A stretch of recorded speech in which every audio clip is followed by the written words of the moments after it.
Welcome back to the Retention Edge podcast. I've got Isaac here from Country Life Natural Foods. Isaac, why don't you give everyone a quick intro on yourself, man? Awesome. Thank you. My name is Isaac with Country Life Natural Foods. I'm the Director of Sales and Business Development. I started here last January, and since then, last year, we ended at 5.5 million, which is a 17% increase on sales. So already we've had nice growth, and this year we're projected to do about 17 to 20% more on top of that, ending around 6.2. So it's been fun. There's been a lot of different things that we've done here since I've been here, but it's just been putting things together, testing things, and seeing what will make things grow and what sticks. So let's start out, back January last year. You enter the business. I'm sure it took you a few months to get your, feet under you, understand everything that the business was doing and everything like that. But what were some of the priorities that you had going in, and what were some of those first initiatives that you kind of started to undertake to, start growing the business that 15, 20%, whatever that Yeah. So the first thing that I noticed was before even coming here, when I first talked to the CEO back in October, before that January, he asked me, well, he just asked for advice on how to grow the business. And so I just gave him all this advice on how to grow the business. And one thing he told me was he was spending like 30,000 on Google just alone. So when Yeah. I got here back in January, it was 100% true. They were spending 25 to 30,000 just on Google alone, meaning they weren't using there was no Facebook ads, there was no Pinterest, there was no spending anywhere, just Google. So I was like, why aren't we spending on Facebook? And they said, well, during COVID, how Facebook was doing the bans for certain things that could help you if you were sick. So Yeah. it's a health food store. And it wasn't like they were trying to go and say, hey, buy these products, they're going to help you get better. It's just the algorithm flag some of their products, flag the store, and block them. It's the store is still banned from running ads. So what I did was I was like, this is ridiculous. We're going to use Facebook. So I started running Facebook from my own agency account. It's like a parked agency. I don't really manage a lot of other businesses anymore, but I still have the Facebook account. So I'm like, let me just use this to run ads. And I started doing that, and they started working, at least when I thought it was working. We can get into what I've learned out about the pixel because I didn't even look into the site for that. But anyway, so I started running ads from my own personal account. Then eventually I was like, let me just make another Facebook page, that's more branded to the business. And Yeah. once I did that, then the conversion rate just shot up through the roof because it's like, yeah, the ad makes sense because it's coming from the brand versus like an agency running ads for the brand. So um, yeah, I started unlocking Facebook and then just experimenting on other advertising channels to go on. But initially it was that first unlocking Facebook and then also integrating because we use Shopify and I'm a high level, so my agency was like a high level agency. So I like to use high level for all my automations, and Shopify actually really integrates well with high level. Like it's a hack that I don't think many people know about. But yeah, so those are the first priorities that I got when I first got here. That's interesting because a lot of brands are using like Klaviyo and stuff like that. What do you think are the advantages to go high level versus some of these other tools out there? Yeah, so we do use Klaviyo as well. The thing You're is, combining them, yeah. correct. It's like a supplemental. So high level is really neat because it's like a toolbox you can use for different things what you need. So like if you need to make forms, smart forms that can do certain things to get data, you can make forms, you can make surveys. So I can use it to like interact with the customers, both integrating it, like putting an iframe on the website or just straight up emailing because it's another touch point. It's another channel that's like, okay, maybe they unsubscribed on Klaviyo, maybe they unsubscribed here. I can use high level like to get around some of the, Yeah. what I'm saying? Yeah. Well, So man, makes it's a neat tool, especially when it comes to automation. So like I have certain things that I've put on the website, like in so they didn't have any systems to do inbound for like businesses. Essentially, we have two types of customer types. We have regular retail customers that we do D2C, but we also have like wholesale businesses, brick and mortar bakeries that order from us too. And there was no process of like, how could a business go from being like, hey, we like your products, we want to be one of your customers. typically they'd like call sometimes and ask for that, but there's no system. So I'm like, well, let me make a system. I just made a page on the website, put it in the footer, and put a form that is a Go High Level form. So whenever someone does it, I get an email notifying me like, hey, here's a business trying to reach out. So then I can just call to confirm. That alone has brought in like hundreds of businesses that are now buying from us in bulk. You know, it's been one of the most valuable little hacks that I did, just to put in an inbound sales system. And so that was when you kind of first stepped into the role, right? So Yeah. fixing the ads, specifically Facebook, B2B, which was another like kind of growth unlock for you guys. What about like this past year now, right? So now you guys were growing probably a lot from those Facebook ads because you weren't using that as a channel before. So a lot of that Yes. growth. And then the B2B side of things too, because those bulk orders, lots of revenue that can kind of come through it. Where's the new growth kind of coming from right now in the business, and what projects do you guys have underway right now to achieve that? So it's interesting. There's a few channels that are working really well. Amazon has been a channel that unexpectedly for me has just we're on target to do like 1 million this year on Amazon alone. But this year specifically, so last year was like kind of unlocking things, getting a firm foundation, working with the website, getting the click rates better, and all there's a lot of things. This year we were able to make a membership program, which is kind of like Costco and Amazon if they could combine the two together. So we made it. It's called Country Life Plus. So yeah, it's not so people can still shop on the website without being a member, but it's like having Amazon Prime where you just get faster shipping. Well, Amazon Prime doesn't give you points that you can get for cash back. We do. So it has like more points. It's like better than Amazon Prime, if you ask me. But yeah, so I was trying to, like Alec Hormozy says, make an offer that's so good, people are gonna have a hard time saying no. So we rolled out that. And at the same time, we also rolled out a mobile app. And so we partnered with MobiLoud, and it was really, really great because the mobile app development side of things didn't actually have to like I didn't have to redo anything or have another code base. The software is really neat. I don't fully understand it, but it makes it makes our website into an app, and it works. And we found that now most of the members shop in the app. Like that's where they like to shop. And in the app, we're seeing far more sales velocity. So people are purchasing more frequently. The orders, so because the members don't have to hit $99, some of the orders are not like the AOV in there. I want to think is like 103. It's Yeah, lower versus when other channels is like 130 or email is like 180. because they need to hit the shipping. Yeah, yeah, Yeah, because they don't have to hit the free shipping. But the purchase rate, it's like where typical it says like 1.2 is the average customer's purchase per year. In there, it's like a 5. yeah, yeah. So it's like Main difference. Yeah, exactly. it's just completely different. Yeah, yeah, yeah.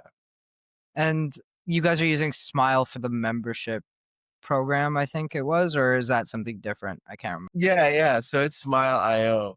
It's if you actually understood how the membership program is held together, it's like with twigs, some some duct tape, prayers. But yeah, it's at the core, it's Shopify subscriptions. So at the core, it's Shopify subscriptions tied in with Smile, and then Shopify Flow for the automations that do certain things. Yeah, Um, but that's it's pretty rustic if you would look at how it's actually put together, but it works and it delivers value. I mean, we've already generated $40,000 in just subscription revenue. That's not even them buying products. And so, it's been a great avenue. And then it's like the membership and the app kind of came out at the same time. And yeah, so I feel like it aligns in a type of way. I mean, the membership, you don't have to have the app to be a member, but it just so happens that all the members are shopping in the app. So Yeah. Yeah, it's just the natural fit for them because clearly, if they're gonna become a member with you guys, they wanna order for you guys at least somewhat fairly regularly because, you guys sell stuff that they could use every week or every day or, whatever that the case may be, right? Um, And it's the other thing too that I see that's really neat is they're buying for their family members. Like we have one lady that she loves to, she feeds her kids, her nieces and nephews. Like she's ordering food. It'll be like 3 times a day. And I'm like, what? how many Yeah. family members does she have? Jesus. Yeah. It's a big Asian family. Let's just say that. Makes sense.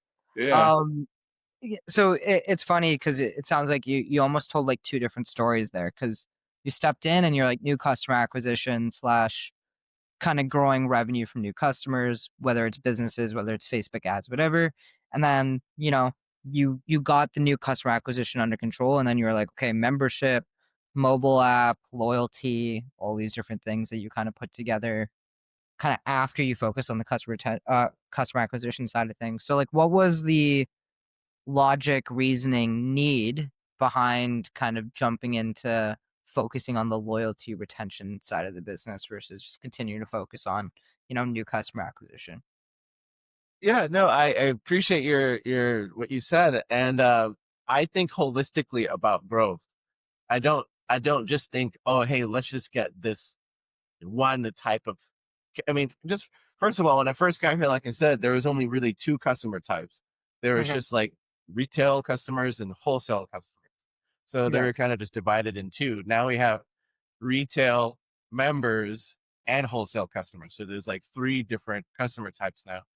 And one of the biggest challenges that I saw with the business was they're sometimes really good at getting customers, but make that first purchase. I mean, there's still a lot of emails that haven't made a first purchase, but they got a lot of customers to make the first purchase, but they're lacking on getting them to make that second purchase.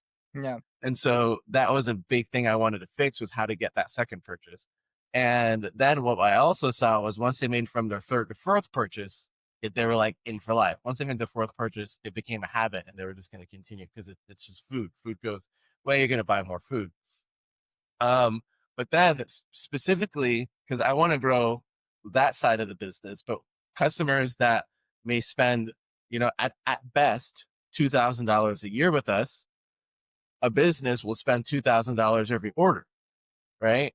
And so and they're just buying it to either resell it or to bake it or do certain things. So I knew that I had to focus on both helping with getting new customers at the retail side of things, also how to make it first off, you can't just advertise. I have been running some ads and it's working. It's not, it's about, I think, $25. When you look at it to get a submission right now on Okay. Facebook with the ad campaign that we're doing. But generally speaking, you can't really run ads to get B2B. It's much harder. It's far more expensive. Um, and so that's why I wanted to have an inbound system so that I could have them coming to me with their desire, hey, I want to join you. So um, yeah, just finding ways that I can grow that in a sustainable way that doesn't cost too much time and energy, because that's what it does. It's like I have to go into databases sometimes and scrape emails, and then I've done that. So last year I was doing a bunch of that, sending out cold email campaigns and trying these things and realizing it's better to just literally I'll just call them. I'll just so high level again. I use high level for my CRM and my sales development work, because I've even used, like I said, I've used Hilo for so many different things in the past. But yeah, I just use it to keep track of my leads, and I can call directly from there and text from there, and keep track of emails from there. So yeah, I'm just like, or sometimes people will even order from us on Amazon, and then converting that Amazon business into an order that orders directly from us, because it's like they're spending 105 or $120 on this product where they can order directly and spend 90, or Yeah. 80. So I know that I'm saying no, they're not going to be like, oh no, I'd rather spend more money. Like it's usually pretty easy to get them to convert into but it takes me doing the human action. Like AI is not going to do that. At least I don't. Not yet, at least, not anytime soon, probably, but it's Yeah. coming. Because Yeah, it's so it sounds nuanced. like You have to like know what they ordered, know why they would be a good fit, know what to say to get them to try to like, invite and that. Yeah. So, but it works. And it helps from a margins perspective for you guys too, right? Because 'Cause you're not paying the Yeah. Amazon fees or whatever else that you'd be So, dealing with. and then to answer the second half of that question, so it's like, okay, now we have them in the system. How do we get them to be engaged and to come back and to feel rewarded? So I've been doing, I'm on YouTube University. I've got like a couple PhDs from there, and listening to podcasts and various other podcasts that talk about growth and just trying to do what those guys do. And so really trying to find ways to get customers to make another purchase, and also like with the rewards points with using Smile, it helps people to now they can see and that they're tracking their points that they get with Smile and able to add other rewards. So like in the mobile app, for every order that they make in the app, they actually get an extra 100 points. So it's like it's an extra reward that's app only specific. So shopping in app is actually more rewarding than shopping on the website or shopping on the mobile site. And maybe Yeah. that's something I need to say on the banner because I'm trying to reword the banner. Like if you're on the mobile, shop in the app. Like say, you know what I mean? But yeah, so I've just tried doing various things that would make it more engaging for them, and also to equip them so they can share it with their friends because word of mouth is the best referral that we can get.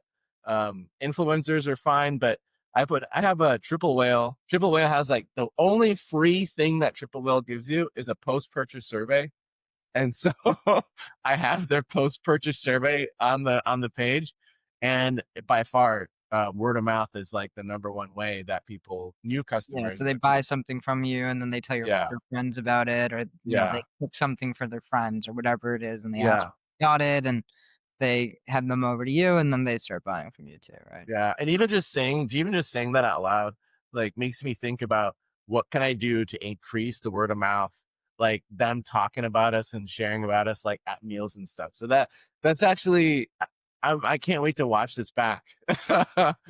You're just like, "Oh, I'm providing myself my own ideas on what No, to I do." mean, hey, because that's where they come from. I mean, that's at the end of the day. I don't know if I'm a marketing guy, a sales guy, an idea guy. Like I've been called various different things, but you have to try things and experiment. You have to come up with ideas, come make a plan, execute on the plan, look at the results, and then decide, hey, is this worth doing it again or not?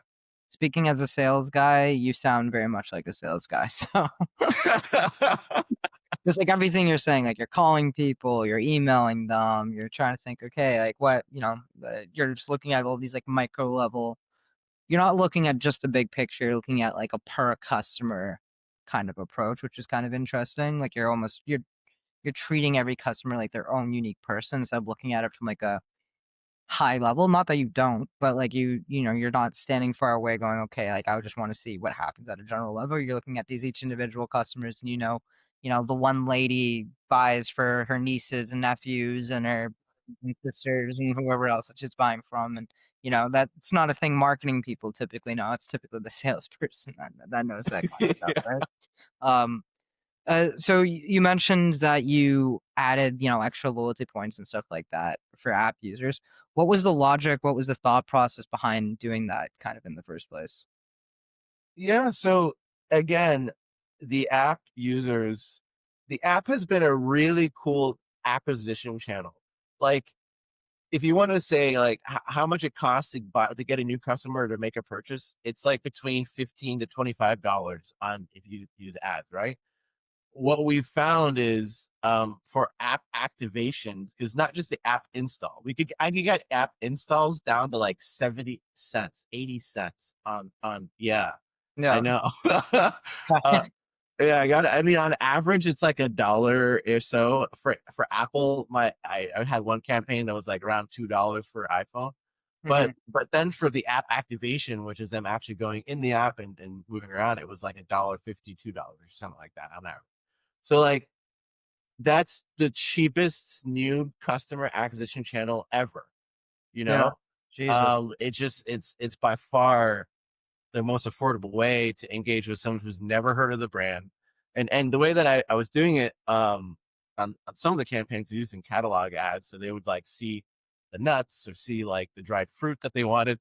They click on that and then boom, goes to the app store. Hmm. So yeah, the thought was how can I make it more rewarding? So like for your first in-app purchase, I'm using push notifications once they download the app that says, first I get do a little bit of education before I just hit them with a discount. But then I'm like, hey, your first in-app purchase, use code app10 and you actually get 10% off, which some of these guys are so smart. I actually had to go ahead and change the code because they were all targeting our kitchenware products, which are like through collective. Essentially they're drop shipped. So like we have pretty much no margins on that. So they were like going after the $500, $600 product. I was like, oh, these guys are so smart.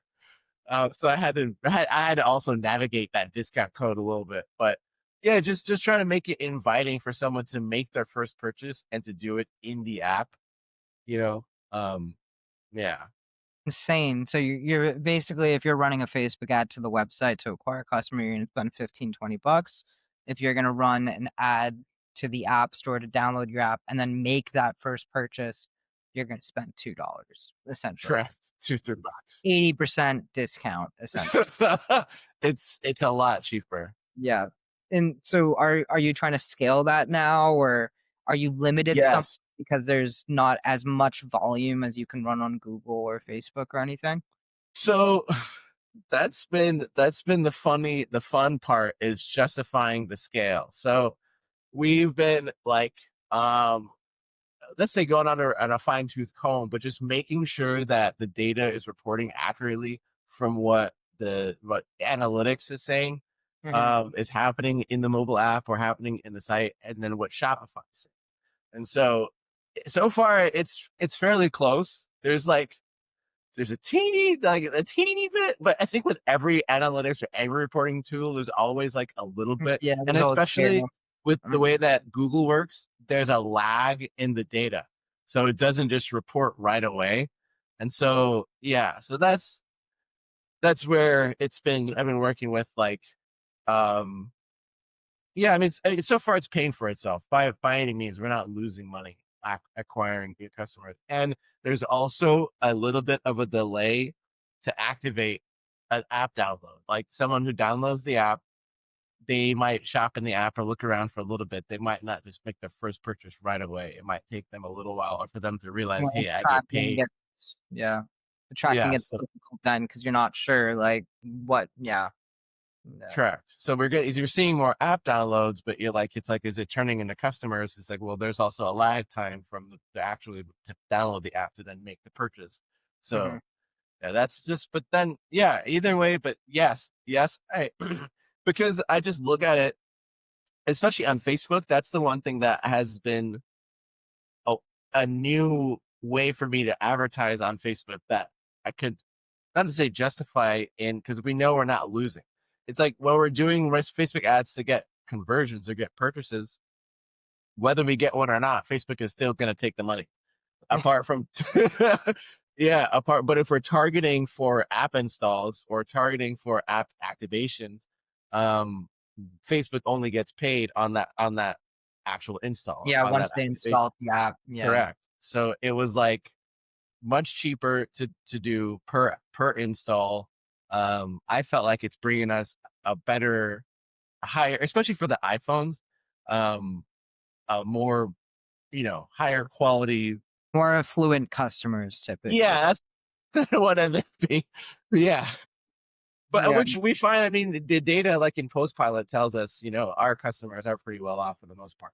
So I mean, if they're gonna be, like, focusing on natural foods and all these different types of and things. they're an older demographic, generally speaking, so they're already settled into their jobs or careers or whatever they do to, take care of themselves. But yeah, it's awesome. It's interesting looking at the numbers and like you said, getting kind of closer to the data, to realizing that it's not just data or numbers. It is individual families and people who have homes and cousins and nephews and all Yeah. that stuff.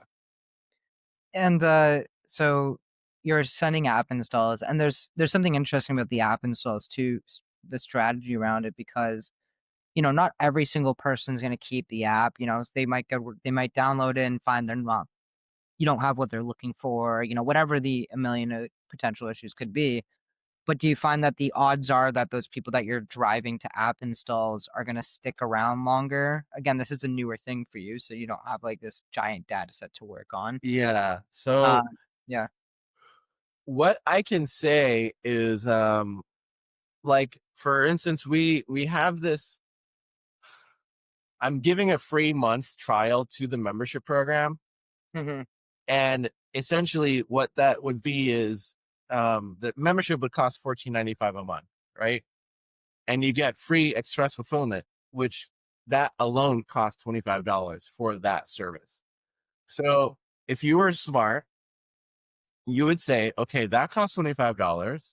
I could pay $14.95 and get that free for a whole month, or I could just take this free offer and get that $25 service free on this order and do it. So we're seeing a lot of people who are smart take the offer and realize they're getting a really great perk, and so the churn rate for that is high, and I think that's just how it is when things are free. I bet if I made it $1 instead Yeah. of free, Drastically change things. Yeah. it probably would. Now that we say that out loud, I'm just again thinking while I'm talking. Um, because yeah, people just they're like, oh, it's free, do it, and so the rollover rate is high. However, they're still. I mean, if they did it in the app is still on their phone.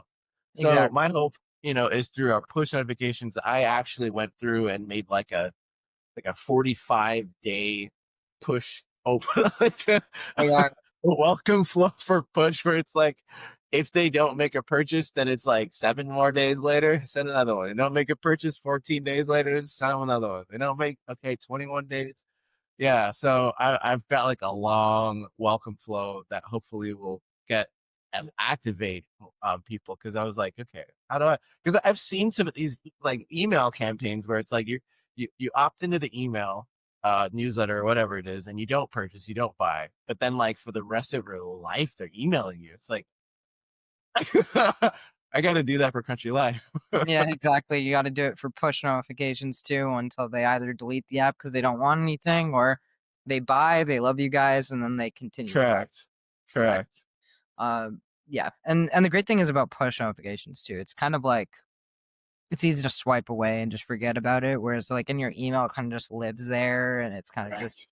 taking up space. And I'm trying to sort through 10,000 emails to figure out what ones I actually need to pay attention to and what I don't. Yeah. And I mean, if anyone's had Temu or Amazon installed on their apps, they know what it's like to get push notifications blasted. I mean, they do 2 an hour, it feels like. Yeah, Temu is insanely aggressive. Amazon less so, but like, yeah, They've gotten better. Yeah. Amazon's gotten better. yeah, but Shein is insane. Like, like if you download that app, you're gonna get like 15 notifications in your first like 2 days or something. Yeah.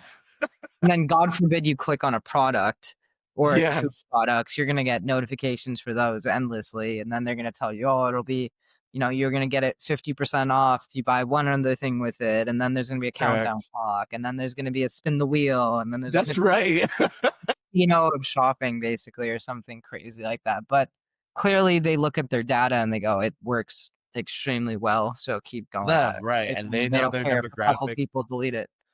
Yeah. Uh, anyway, so I guess so now what are the focuses for this year? So we talked about your first year, you were focused on new customer acquisition, second year, or somewhat into your second year, retention, app, membership, everything like that. What are the new focuses? What are you focusing on now? Yeah, just highly optimizing everything, really. Our goal for the first year was to try to get 1,000 members, and we're about a third of the way there. And Okay. so there's still 2/3 more of the way to go, but only 1/3 of the year left. So it's like Yeah. time is against us to try to hit the mark. I'm pretty confident we'll probably get to 500 members by the end of the year. Um, or at least in the 400s, getting close. The first 200 was pretty easy to get. It was just our top customer base. Like we just told them we had it, and they're like, "Yep, we're doing it." But since then, we've shown the value. So over 500 people have joined, but Mhm. only 300 and a half have stayed. Yeah. Right, Which and is so still a really it's good retention rate if you think about it, right? Like that's yeah, pe it's not horrible. It's yeah. not bad. It's not bad. But we are. I mean, it's Alex Hormozy level good offer, bro. It's like they're getting express fulfillment. They're getting rewards points. They're getting free shipping. They don't have to hit $100. Like, we are working harder. Our work has changed because of this program. Not in a bad way. It's Yeah. actually made our shipping team have to like, step up and like Yeah. really Be like honest. show up. Yeah, because and my thing was Amazon orders were getting pushed to the front of the line. And it's like, why can't our own customers get their orders pushed to the front of the line? Yeah. So, I just gave them an opportunity. And first, the way that it even came about was pretty, like, I can't even take credit for it. I give God credit. I tried the express fulfillment first. So I put that $25 fee first and then validated it. People started paying it to get their product shipped faster, to cut the line. Hmm. So once I could see that people were willing to pay the $25 to get there, and people still do, people still pay that. Um, I was like, okay, well, let's just offer, because I mean, what is it? Not to say what is it for us. Yes, we have to then get that product and then stop whatever we're doing in a sense and like put that one next. So it does kind of interrupt the flow of first in, first out, but it doesn't really, cost us that much extra, if that makes sense. Yeah. So it's like, it's a way that we can really deliver more value. Um, yeah, that just gives it an extra touch and makes that customer feel like they're special, because that's really what matters, is how you make the customers feel. And no business has ever regretted doubling down on their loyal customers, right? Like it No, doesn't, yeah, it's never going to hurt you because you're, helping out your customers too much or providing them too much value to an extent. Obviously, if you just give them free products forever, it's going to be a problem. But as long as you're, yeah, reasonably providing them good value, why wouldn't you not just continue to double down on that and do more and more and more for them? Because, like you said, they're gonna spread word of mouth, they're gonna post you on social media, they're gonna buy correct. more and more for you, they're gonna buy for their sisters and brothers and nieces and nephews, they're gonna, do all the sorts of stuff that actually helps you, like, grow and scale the business outside of just getting one purchase at a time, right? Yeah, whenever I go on Facebook ads, you can see people will be like, "I love country life." I'm like, "Yeah, that's a member." They'll literally comment on the ads like, "I love this business." It's awesome. Yeah. Cool. I guess, going back to, like, the loyalty program and stuff like that, have you ever thought about expanding it outside of just the membership? Like, like, obviously Smile at its base form is supposed to be, or at least usually, just like a loyalty program for everyone, right? Like everyone gets loyalty points and all that sorts of stuff. Correct. But then what you've done is kind of like tailored in, okay, no, I actually want to minimize the amount of people on this and then have it really for our most loyal customers, not just everyone, and then give them all these extra benefits, like you said, free express delivery, Correct. free shipping, all that sorts of stuff. Have you guys talked about expanding the loyalty program, and what's the logic behind kind of keeping it more niche versus trying to expand it outwards? Yeah, if I could show you the graph of what it looks like when I started it back in October to when I made it only for members in Mhm. March, because really it was supposed to be only for members in January, right? Yeah. So I had a countdown, or not to say a countdown, but in January, well, I did tell them, hey, by January, you need to get your points because it's going to be for members only. So by October to January, there was like this madhouse of people like growing points and using the points and so forth. But in January, I like just shut it off. And then there's a lot of people who had points still that didn't get to use it. So then I said, fine, since a lot of people didn't get to use their points, I'll let everyone get access to it till March. The graph is like, it's so because by March it does start simmering down, but that's why I was telling you back in January, February, March earlier this year, the sales were just through the roof. And I think it was because people were trying to empty their rewards points. Yeah. The way that Smile software works, we're at like, I think they're middle tier paying for it, or maybe it's even the low tier paying for it. All I know is that once you get to their max tier, then you can really make a custom program that can do whatever you want to do. Through, because I'm a little bit of a developer, and through Smile, MobiLoud, you guys, some developers as well, have been able to do some things because Smile actually gave me access to their API, which is only allowed for their top tier program. So I actually got it. Yeah. Like, even the fact that we're allowed to do this is something that they've granted us like special permission to do. Like Smile has been awesome. But in order for me to really use their software and to have like two sets, because that would essentially be two programs. It'd be like a public program and a private or a member program. I'd have to go to that next year, which, once we get to 1,000 members, we probably could afford it at that point. But it's just because we're a food business. Every dollar that we're spending on software or ads or anything that is, or I should say just ads, but anything we're spending that's not directly, how do I put it? It's just hard because of our margins being so slow. Our Yeah, margins are so, the food margins are like 10% and 20% and all that. It's like thin margins that you have to work with compared to if you're selling like makeup and you get like 60-70% margin. correct. Yeah, that's the thing. Like jewelry and makeup and all the other stuff. Like they have the margins to play with to where they can, but again, we just have healthy, natural foods that people are searching for peanuts, or they're searching for walnuts, they're searching for almonds, dates, cashews. We want to be price competitive and attractive, to say, hey, you should get ours. Plus, the one thing that's unique with us is just our collection being 100% non-GMO, and we have a lot of organic options. You just know that you don't have to, like, not to say you don't have to read the labels if people have allergies or whatever, but our customers that's having to go to the grocery store and like read all the labels on everything. Right? Yeah, and then try to That's just figure the it tech. out. Then half Yeah, doesn't even have labels, right? Because it's like yeah, you go and it's look at the nuts. food or whatever. There's nothing Yeah, it's there. like Yeah, what it says on the what is bag is nuts? what It's is in nuts. the bag. Yeah, exactly. Yeah.